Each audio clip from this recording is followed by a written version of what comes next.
сәлем. 80-ші жылдардың соңы, Кеңес одағының соңы, батыс мәдениеті бірте-бірте бізге жақындай бастайды, және де біздің модаға кіріп кететіні бар. Сол сәннен әрине әрқайсысы өзіне бір батыстық аттар қоя бастайды деген сияқты. Сол сәнді, сол тенденцияны сезген бір жас музыканттар бір күшті ән жазады. Қандай деп ойлайсыздар?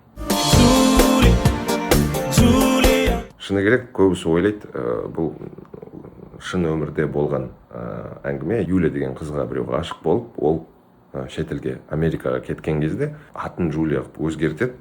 Сол туралы деп ойлайды. Негізі шын өмірден алынбаған ол сондай сол тенденцияны сезіп ойдан құрастырылған оқиға негізі. Қызығы басқада. Бір кезде Мәскеуден әртістер келеді, солардың ішінде Филипп Киркоров бар, сүйікті Филипп Киркоровымыз. Соған жас музыканттар кассетасын береді, осындай бір әніміз бар, күшті, Мәскеуге апарып біреулерге көрсетсең жақсы болар еді деген сияқты. Киркоровтың аты Киркоров қой ол кезде де. Ол жаңағы Алла Борис қызына келеді. Ресей музыкасында ең үлкен есімдердің бірі ғой енді. Жаңағы Филипп келеді, Қазақстанға барып келдім, бір күшті қазақтар бар, маған әнін сыйлады.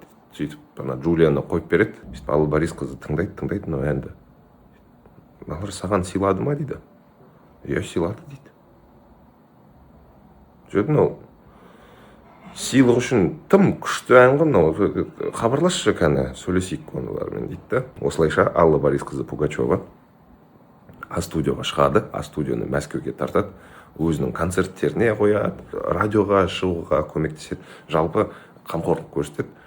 Осылайша А-студия үлкен посткеңестік топқа айналады. Айтпақшы, мен ойлаймын да, жаңағы лирикалық кейіпкер Джулия деген, Юля деген ақш-қа емес, мысалы Мексикаға немесе Испанияға, жалпы испан тілді елге кеткенде бұндай хит шығатын бет, шықпайтын бет, қалай ойлайсыздар? Жексенбілеріңіз сәтті өтсін.